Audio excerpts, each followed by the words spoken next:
Well, hello. Welcome to Dashcam Diary of a Disabled with me, Chronically Happy. Today is Christmas Eve day.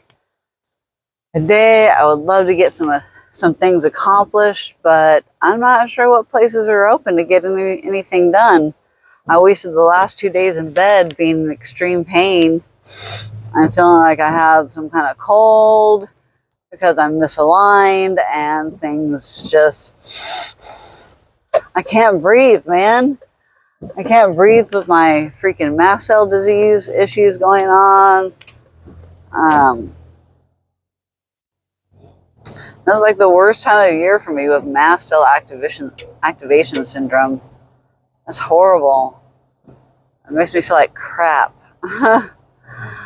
My body was so locked up again today, and we had to leave my upper back undone again. We got one part moved, but we couldn't move the rest. So yeah, I'm incompletely put back together. But we got back everything that we could. And I have learned when and when not to overbeat myself up, because it can be counterproductive, seriously. And I can't be set back and leave here worse than I was when I got here.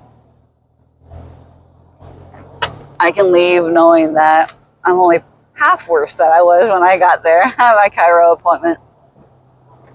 Today is supposed to be extremely windy and taking out probably power lines everywhere else after all this flooding here in Oregon. I mean, I really wished I had more energy to do more things, and I don't even know if we're doing gift things for others.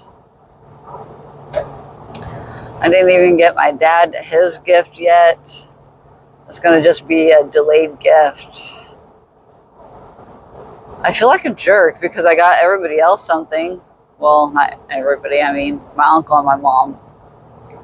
And I didn't get anything for my niece and nephews. My brother and sister-in-law don't want anything. But my mom insists on always buying them something. And it's no fault of my mom. My mom wants to be a giving person. That is her love language, is gifting. That is her love language. And it is not my brother's love language. He, I think, is more of a... It's my guess. I think we've talked about it in the long past, a while ago. But my brother's love language, I think, is more verbal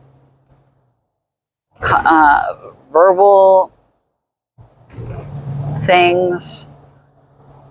I'm not quite sure. I'm going to have to revisit this conversation with my brother about mental health and stuff, because it is a topic that I am so passionate about.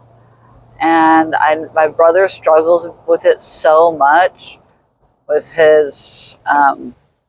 having the same genetics I've got, being neurospicy. I figured out a lot of things a lot faster than my brother, and he has found out other things faster than I have. And so being able to come together and talk about these things and feel comfortable talking about them. For the longest time, I wasn't allowed to talk about my medical problems with everybody, because that was my entire life, though. I was trying to figure out what was going on, what was wrong.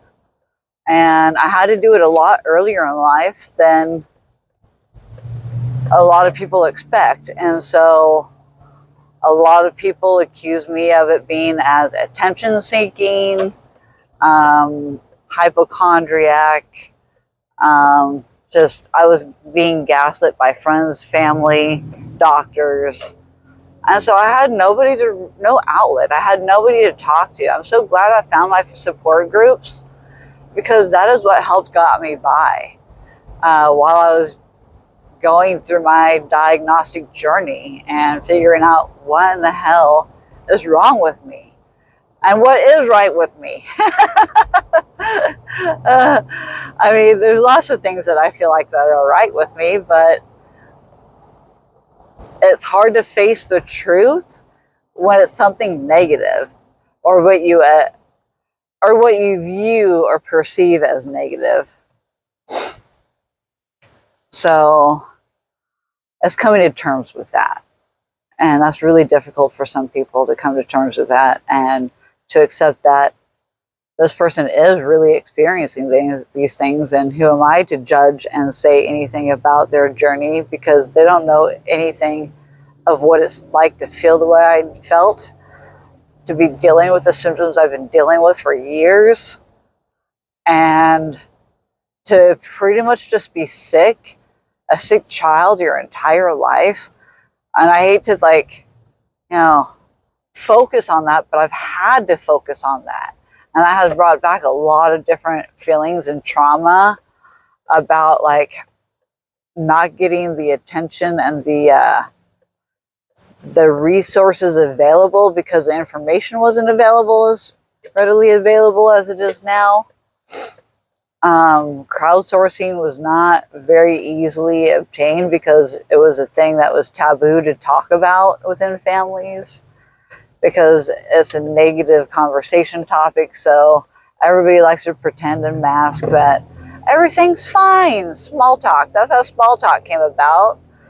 That way you don't get into real issues and get into real topics or deep conversations, because that was construed as negative. So, you only have these surface level relationships, friendships with people, co-workers, that alike. Who can you open up to? Who's gonna judge you for saying what you say? There's a lot of judgmental people, and they don't even realize they have that bias or against certain things or topics, but there is. And when somebody doesn't know anything about it, they kind of recoil and don't talk about it because they don't know anything about it, so they just don't have any input. So they're kind of at a loss of feeling like crap because they don't know how to help you, and they feel bad for you, and they feel helpless. And that's not fun, feeling helpless around your friend. I wish I could help you, but I don't know anything about this. Well, that's where it comes into play, where you need to have friends that are supportive, that are willing to learn about what's wrong with you and help you out.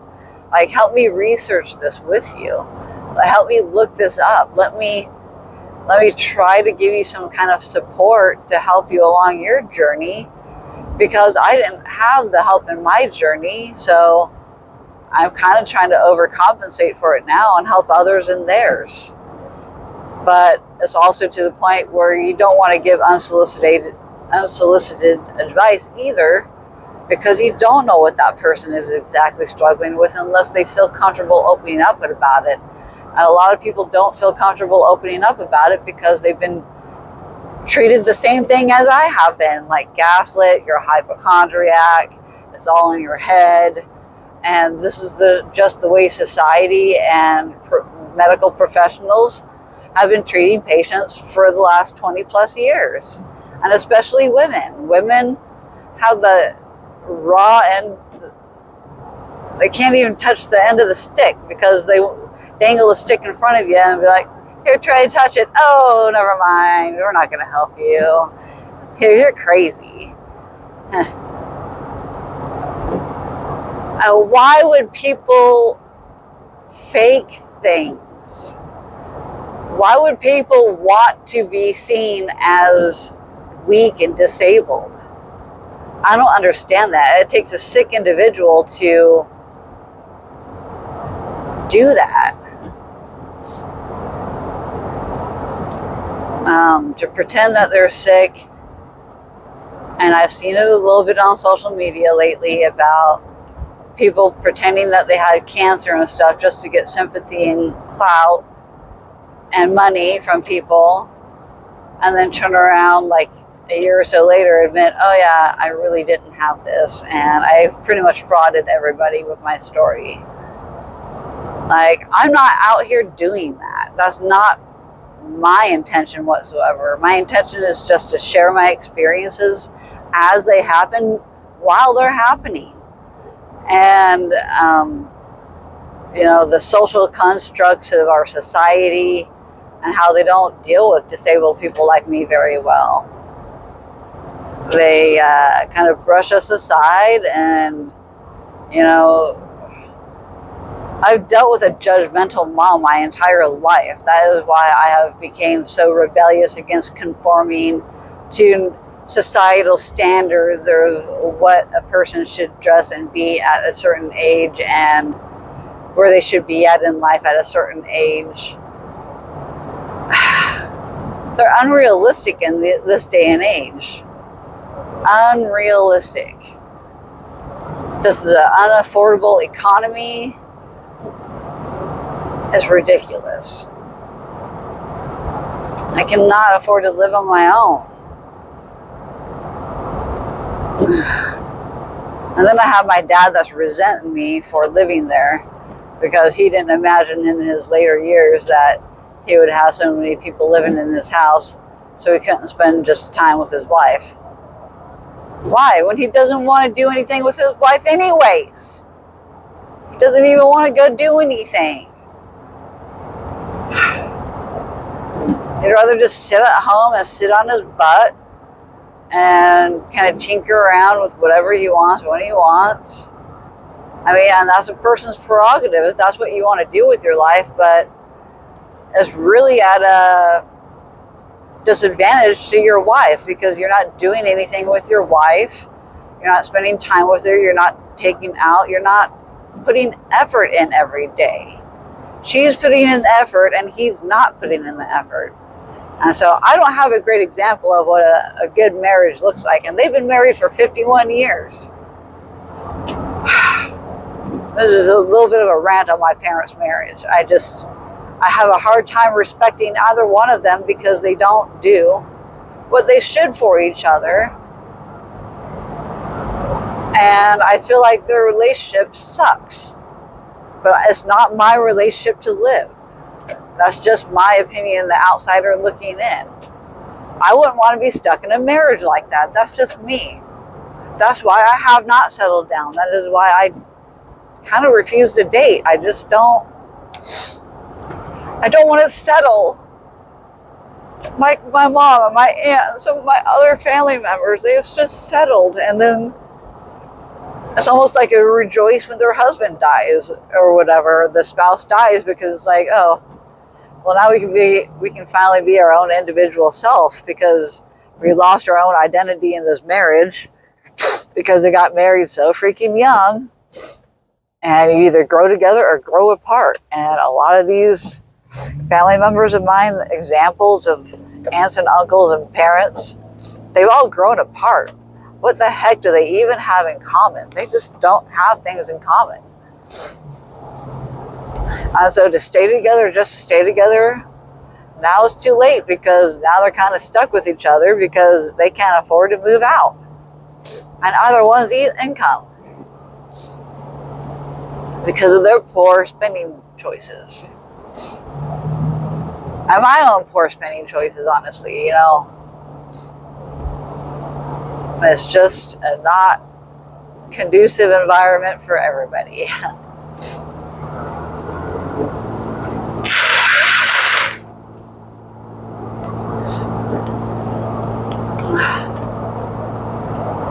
So I barely have any respect. Excuse me. I have a hard time having respect for my parents because of their marriage just not being great. But like I said, it's not my marriage, but it does affect me because I'm around it 24/7, and I have to experience the childhood trauma on top of the adult trauma that I'm still now experiencing living with them. Even though they're supportive, they are also toxic. It is a toxic environment, and I wish I could change it. I can't change it, at least until after my surgery. And hopefully things will work out after that and I can move out. I'm trying to downsize everything now before I have my surgery, because I won't be able to do it afterwards. And After I heal from surgery, I don't want to have to be going through stuff at the same time as moving everything out.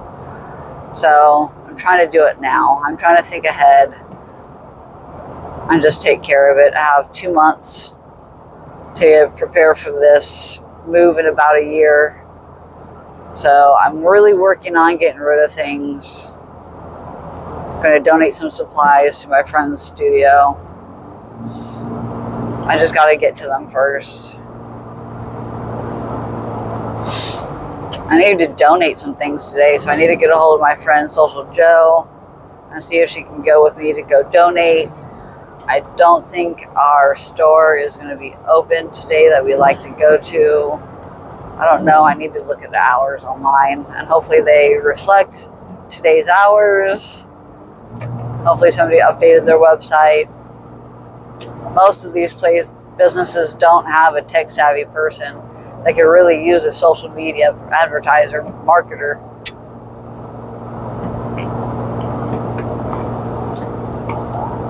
But a lot of it's off of volunteers, so. Anyway.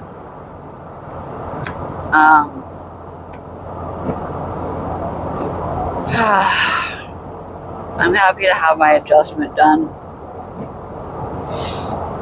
I have goosebumps all over because I'm finally getting oxygen to the rest of my limbs and body that I didn't have access to before because my body was unaligned.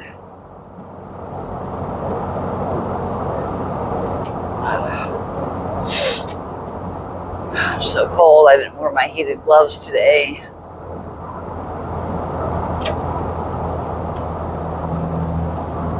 I like the fingerless gloves, but I also do need to wear mittens underneath them to cover my fingertips. And so that's part of the stuff I still have to go through and decide whether I'm keeping some stuff or getting rid of.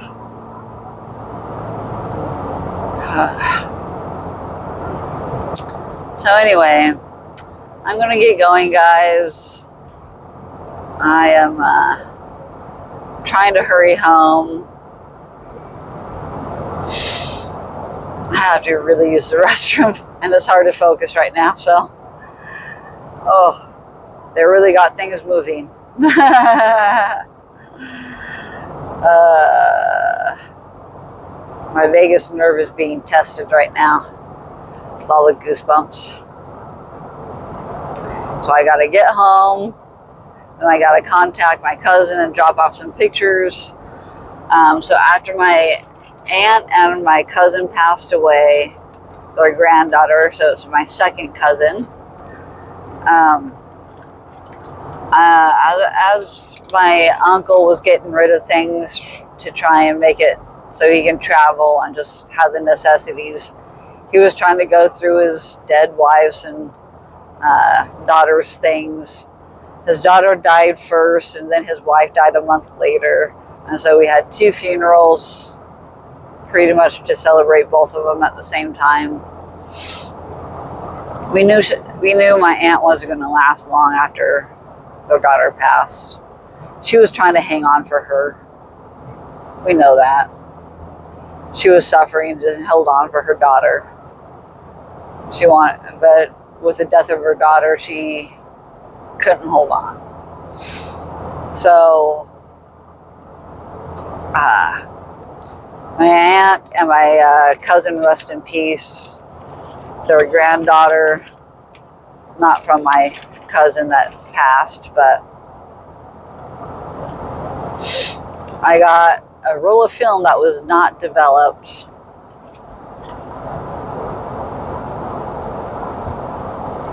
This was my aunt with my second cousin, her granddaughter, from her son.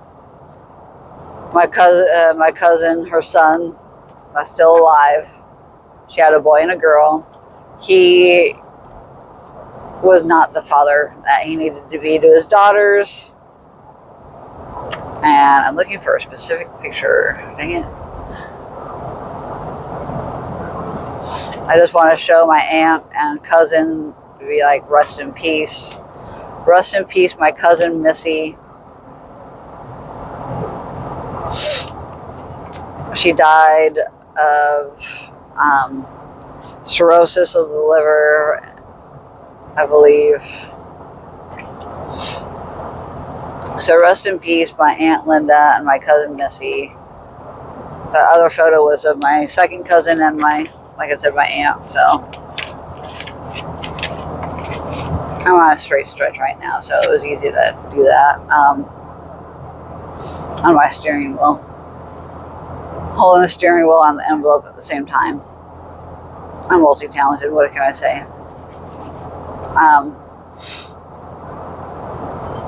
No, it was cool. I just got these developed like over a year after they had passed. And so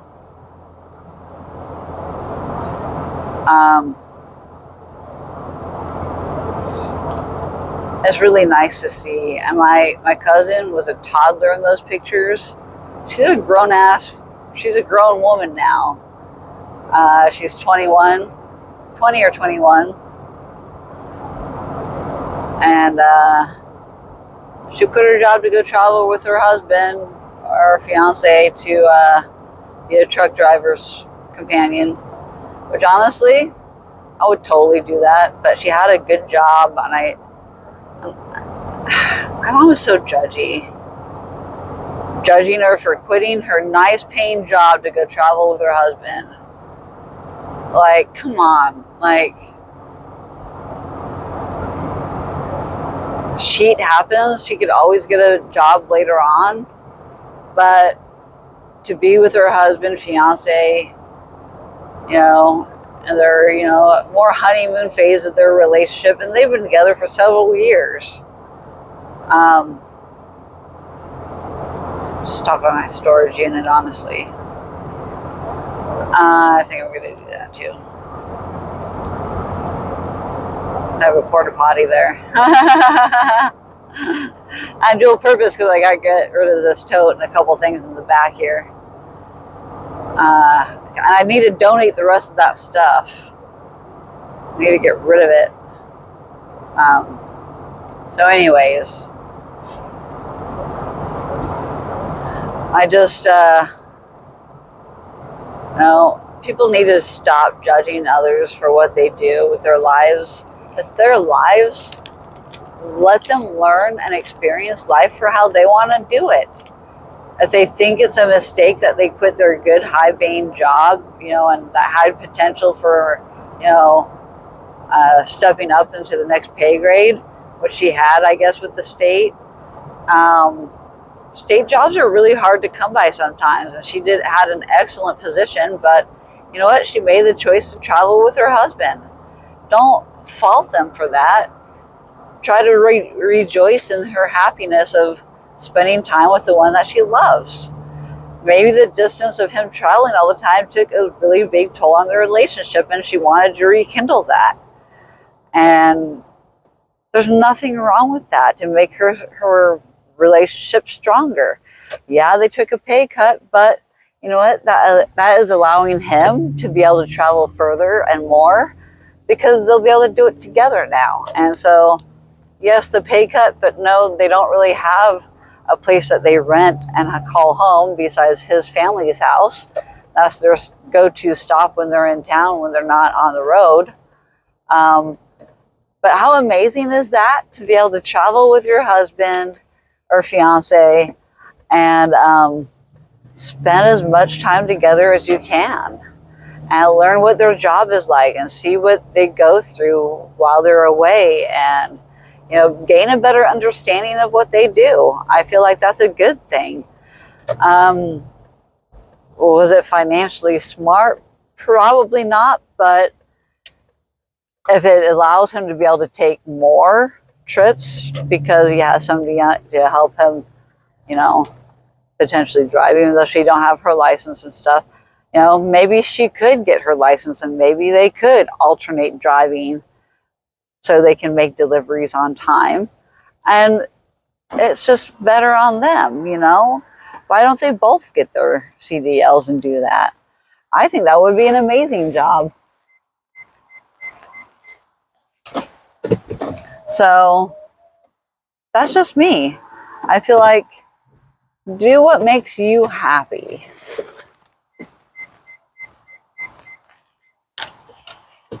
Do what makes you happy, and if it strengthens your relationship, or it can also break your relationship because of too much time together. You don't know until you try. And so I applaud my cousin, or second cousin, for going for what she wants to do. And she's still young. She still has plenty of time to figure out her path in life. You don't have to have it all figured out at 20 years old and start at a desk job and decide that that's not what you want to do, at least for right now. And why don't you see what your options are moving on, I feel like that's kind of a responsible thing to do, is to figure out who you are and who you want to be before you're 25. So even though my mom's judgy and boomer attitude is like that, you can't change a person. I've helped her open her mind up to a lot of different things since I have been the rebellious teenager, young adult, and now middle-aged adult. I have taught my mom many things, but there's just some things that are instilled in her that are just instilled in her side of the family from their childhood trauma and experiences growing up in the household they grew up in. Poor as F. 8 children, and this was back in the 50s, 60s. Like, it was hard to make a living, and my mom didn't always have shoes and clothes, and they had to work as child labor laws weren't really into effect, and they worked at a very young age. And so they tried to instill in me and my brother and a lot of my cousins to work hard at a young age. So I had good work ethic since a child, honestly. I got taught work ethic a long time ago, and that's why I am successful in any kind of job that I had, because I had the work ethic instilled in me at a very young age. Was I a goof off or procrastinator? Yes. Always late to jobs? Yes. So I got fired because of those reasons. Lateness. Time blindness. ADHD is the reason, but had I had more tools, knowing things back then that I know now, I could have had probably a little bit more success, but I don't know. I can't think about the what ifs back then. Things are the way they are, and they shape me the way I am, so I'm happy with who I am now. So that's why I'm sharing my journey with you guys, just to give a little extra perspective. I'll be back in a sec. Feels so much better. All right, now I can focus on my storage unit, dropping off some things to my second cousin, the pictures. Who knows how long that will take. I have to figure out what to get my niece and nephews. I will talk to them this evening and be like, hey, you're not getting anything from me now, but it's just been a financially draining month, as per usual. At least I paid off one of my bills. I can see that. I wish I had my freaking gloves on me.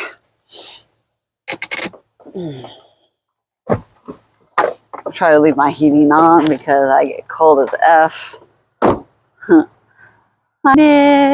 Alright, putting you here.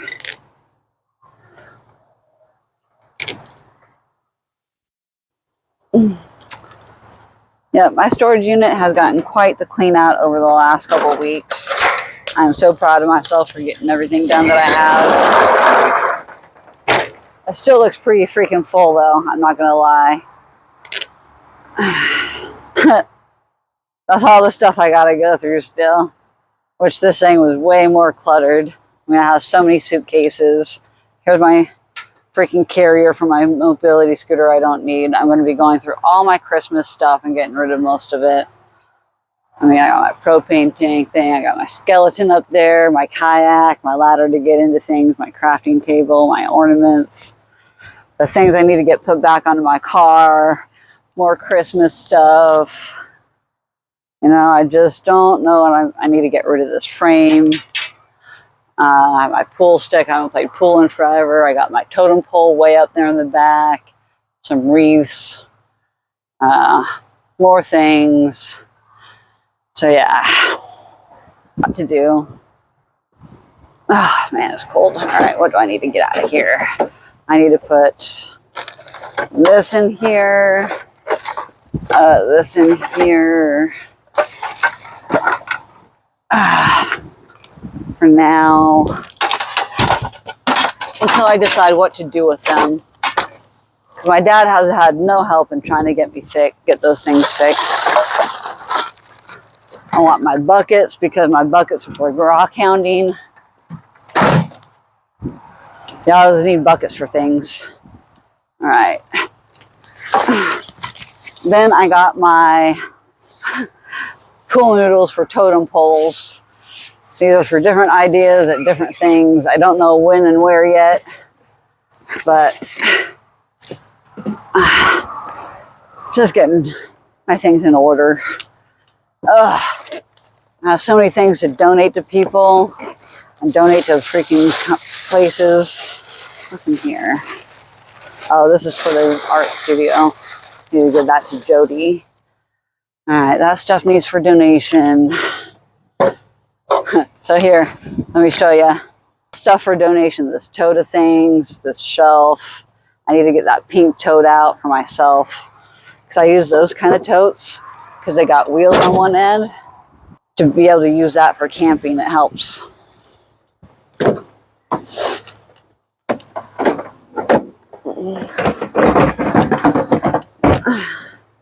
So I'm going to be filling this one up while I'm going through things.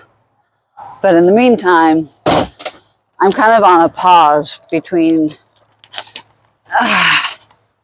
going through things. I just don't have time right now. I'm not feeling good. I can't seem to get things moving. This is stuff my dad needs to donate. This needs donated. Okay, let me try and get these in the back instead. I need to rearrange this. I get one of these in the back. I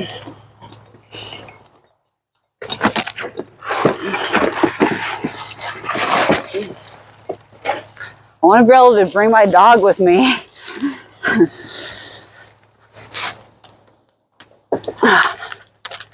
And then, oh, this one's a lot heavier. Oh, geez.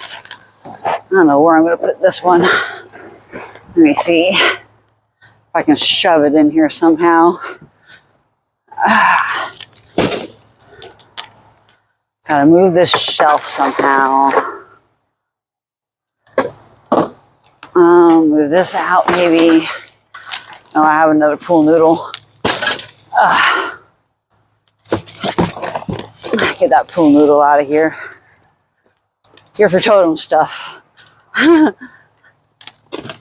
Okay, this goes in. Maybe I can stack the other one on top. Maybe flatten this out a little more.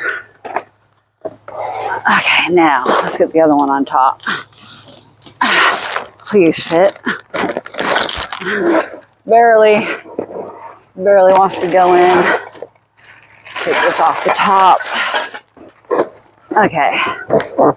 We got two totes there. These can go in. I am queen of reorganizing things until they Tetris fit in, man. I'm telling you. I'm all about Tetrising.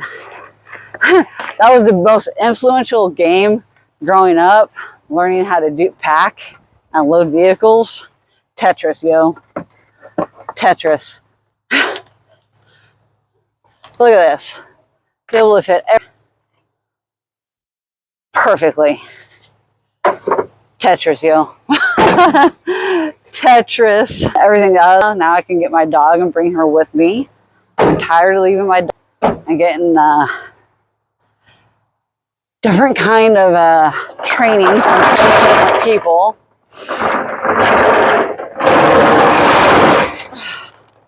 Okay. I'll stick you on my pole.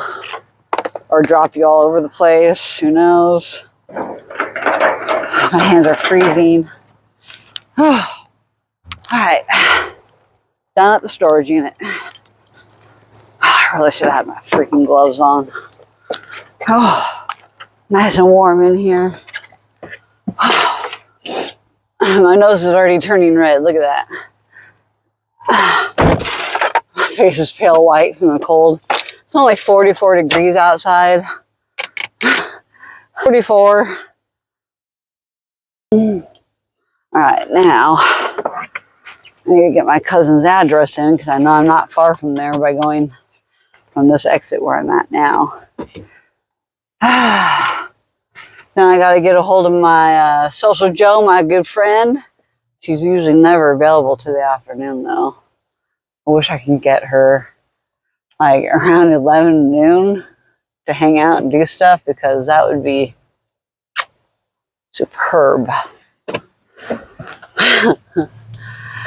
So anyway, I better get going. Thank you so much for watching today's dash cam on Christmas Eve day.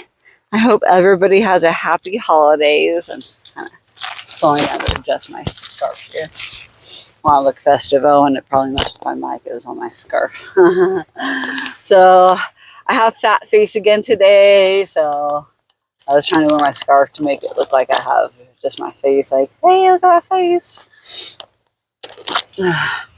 Fat face is a thing with mast cell activation. I still want to make this into one necklace. I'm just too lazy. I just haven't had the beading time. And then my table was covered for so long with all these other beads until I put them away the other day. And I reorganized things. I'm just like constantly right now reorganizing and shifting things to, you know, between my storage unit and between that and just trying to keep myself together, man. It's just been ridiculous.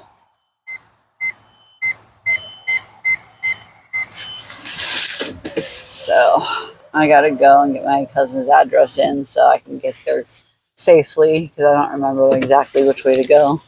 I just know it's like kind of out this way. It's been like over a year or two since I've seen her. So I bet they're going to keep talking my ear off. It is a trait of the family on my mom's side that we are all talkers. We just blah, blah, blah, blah, blah, blah, blah, blah. It's part of the being neurospicy. I believe the ADHD came from my mom's side of the family, but I think the autism spectrum came from my dad's side of the family. So I got blessed with both. Autism spectrum as in the mild form, formerly known as Asperger's. Oh, my ears popped on that one. Excuse me for blowing my nose. But I'm going to end this dash cam on my blowing my nose. Get my sanitizer so I can touch my phone. I need to replenish my sanitizer now. It's freaking almost empty. So anyway, thank you all. I love you so much. Happy holidays. Merry Christmas. If you don't believe in the holidays, have a happy day. And just try to think about your loved ones and check in with them. You never know what somebody's dealing with. I love you all. Peace out.